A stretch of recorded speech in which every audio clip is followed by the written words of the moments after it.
What's up, you guys? It's your boy Shredder here, and welcome to another podcast episode.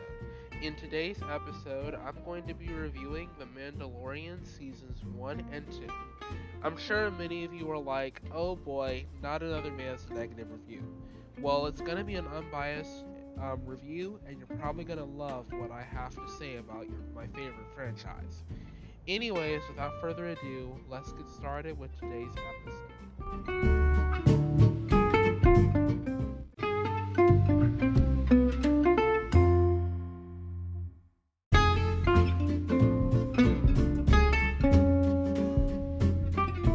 So I know many of you all have had the chance to watch The Mandalorian Seasons 1 and 2, and while there is much speculation about the next season, the original seasons have had just as much hype.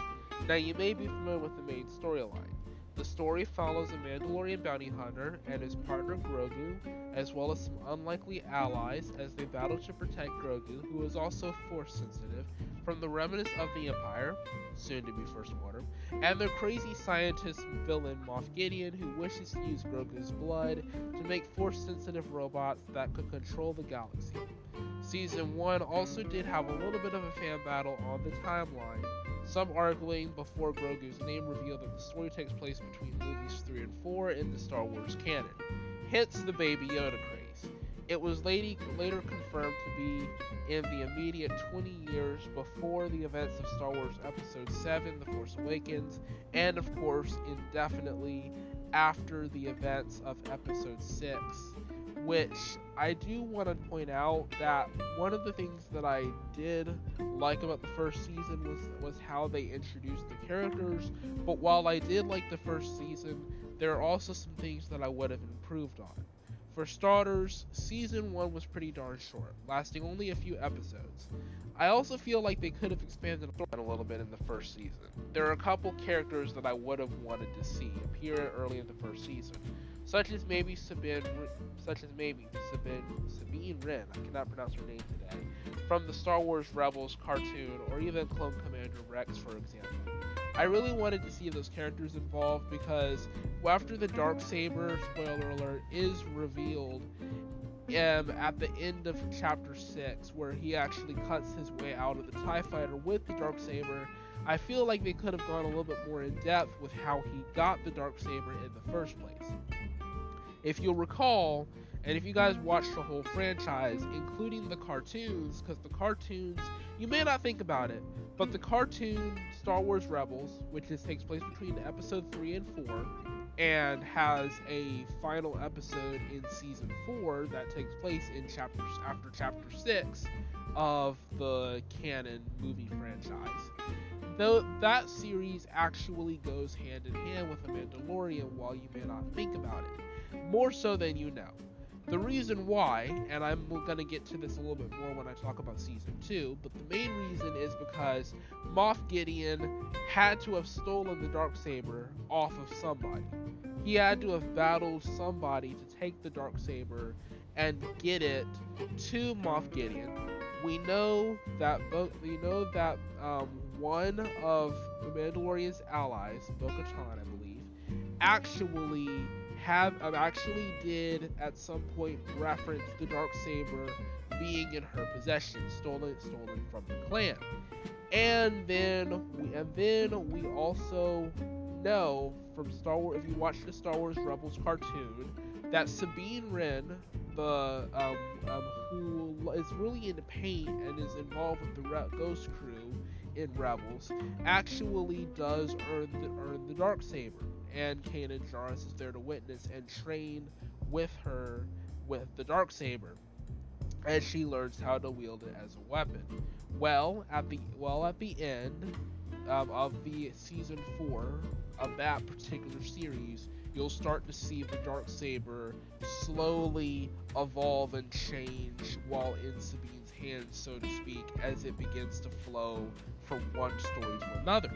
And then you'll notice that all of a sudden, magically in The Mandalorian, whoops, Moff Gideon somehow has it. Now, how exactly does he have it?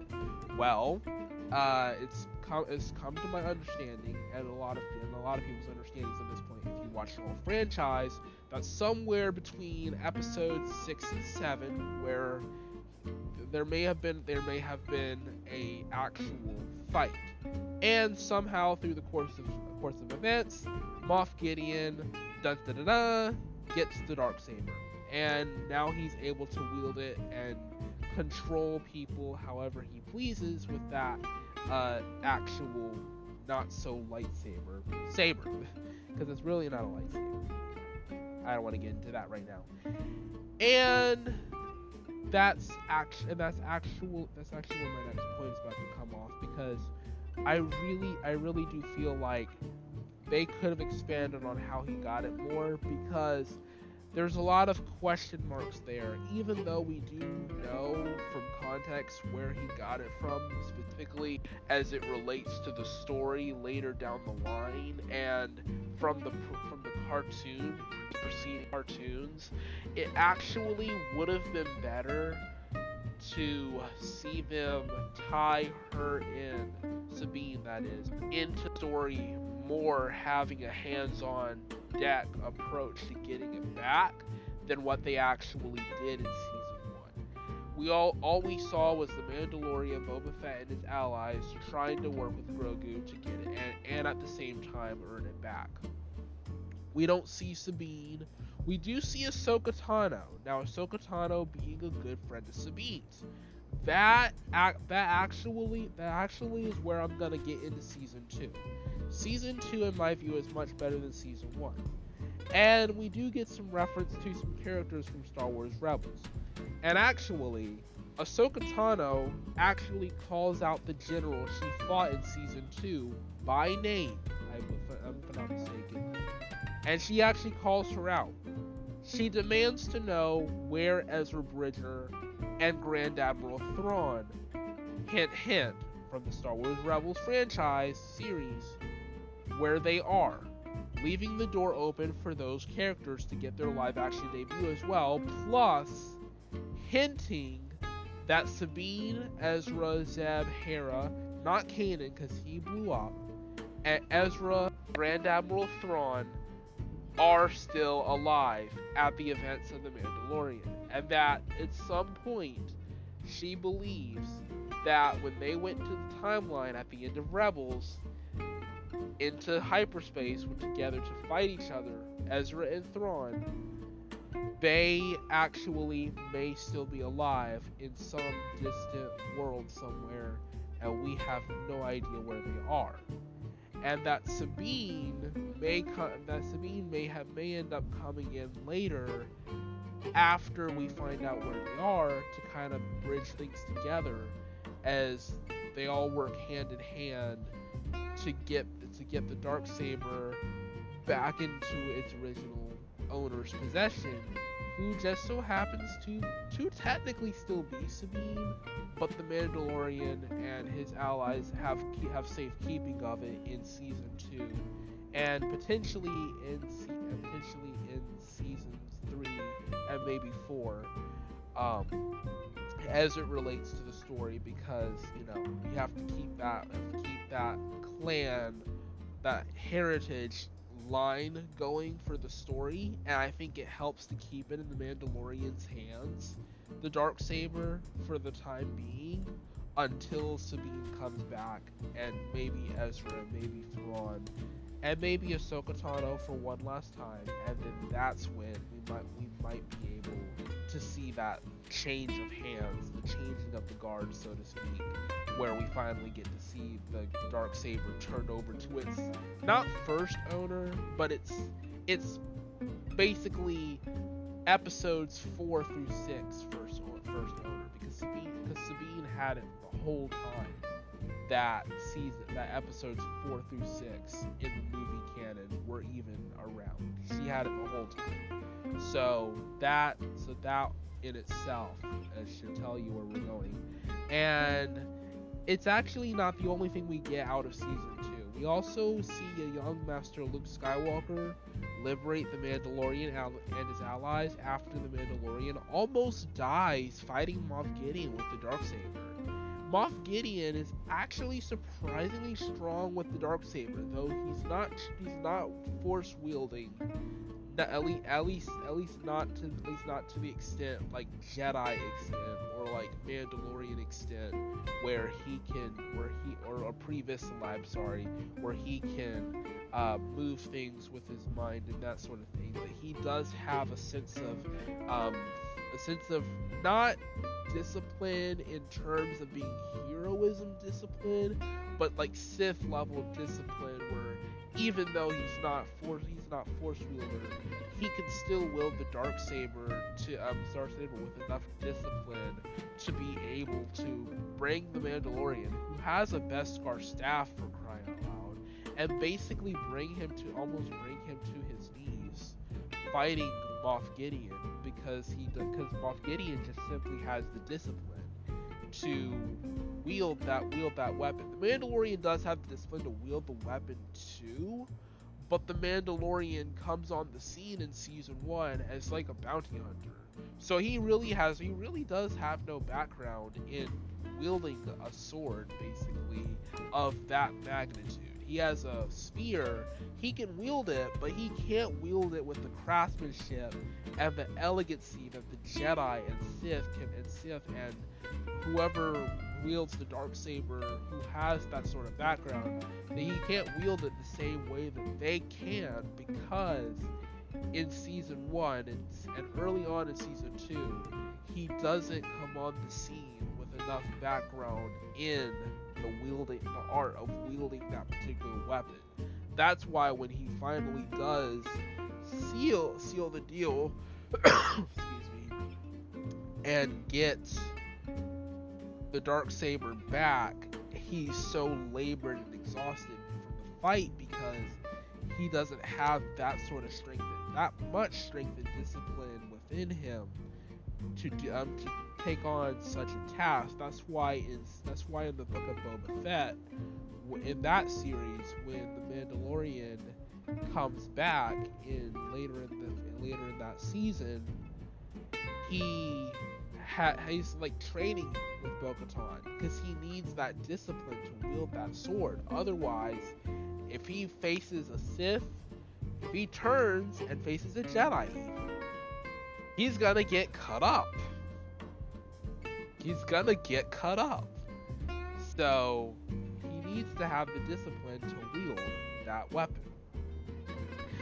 Also, Luke, he's a powerhouse. And this is really interesting because he made Moff Gideon tremble in fear, of course, but he made him tremble so bad. Remember the labored breathing we saw? He was like panting very hard, sitting down, breathing really heavily, like he was scared to his wits' end. Because Luke Skywalker, he heard the stories of how Luke Skywalker defeated the Emperor. And up until Kylo Ren, when Luke becomes a lot older, and his power starts to, grow a little bit faded. Up until then, the Empire and early First Order, besides Snoke, who gets cut in half, really has no formidable opponent to the Jedi because Darth Vader and the Emperor are dead. So everybody else is scattered, trying to do a power grab, excuse me, trying to do every little thing they can to save the Empire, but they don't have a Sith counterpart, a true Force wielder counterpart to counteract Luke Skywalker and his Jedi. So when they finally do get onto the ship and Luke Skywalker lands, he cuts up the Force robots like they're absolutely just toys. He cuts through them like a car running over a tiny little Lego toy. That's how bad and how quickly he was able to rush through and kill them. It took him, I actually want to say I counted the Mandalorian's the season 2 finale, and if you count the seconds, it takes him really no more than 90 seconds to cut up. If you take out the scene with Moff Gideon and the Mandalorian standing at the door, and you put together only the parts where he's in the hallway, you really count the seconds. It takes him no more than 90 seconds to cut through all the droids and make it into the hallway to the door and cut up that last droid and get inside the door. That takes him, if you take all the other CGI and everything out, if you put just those scenes in the reel together, it really takes him no more than 90 seconds to get down the hall. So that all in itself scared Moff Gideon to death. You can imagine if Moff Gideon was gonna strike back, he would only have 90 seconds to do something. He would only have 90 seconds to live, probably, because he was 90 seconds down the hall, and in 90 seconds cuts up everything and goes through the hallway to the door. And you know what? You know what the Mandalorian says? He says, "Open the door." That's all he says, is open the door. Just open the door. So, hey, I mean, it's a really good series. And look, I have to say, the CGI animations for the live action series, they were really good. But maybe that's just me, because I've seen the show, well, that and unbiased with my opinion, unbiased in this, but biased in my core opinion on the show, which I'm not going to reveal what my core opinion on the show is, because I want to keep this as unbiased as possible. And anyways, back to the topic at hand. It's overall a great show, and a very good series. I really want to see seasons 4 and 5, quite honestly. I don't know if they'll be able to do that because of the timeline. Their timeline constraints, they also have so many characters that they can proceed with. So I really wish they would have done an episode 10 Star Wars series. Probably won't, because the Emperor was defeated for the last time. So there's not really much they can go back to, unless they wanted to, like they did with some of the spinoffs. But that's probably not gonna happen. I think that they should do another movie though. I really do. Anyway, I do have to make a quick note. I did not do a season 3 review because I'm taping this episode in 2022, and by the time the episode reaches you guys at the other end of the spectrum here, it's gonna be 2023, and season 3 by that point will probably already be done at that point. So since I'm recording it so early, did not do a season 3 review. So that's why there's no season 3 in this episode. Sorry guys, I know. It's one of the downsides to taping early. You have to plan ahead while taping early. Alright, so anyway, I hope you guys enjoyed this episode. Let me know what you guys think. And please be sure to hit that support link. There's a support link in the description. Donating really helps the podcast out a lot. I know there's a lot of you guys that really enjoy the bonus episodes that I released while season 2 was in pre-production. And I appreciate you guys for tuning in to my co-host Sierra, who also goes by Mackenzie, her Casual Survival series. The Casual Survival series actually is the #1 episode on our podcast now, and it smashed our podcast record for the most episodes in a single period of time. It smashed that 20-fold, and as of the time that I'm taping this, it actually has over 119 in a span of, I want to say, 5 days. I want to say 5 to 6 days. That's the fastest growth in a single episode we have ever had, and that's on a bonus episode.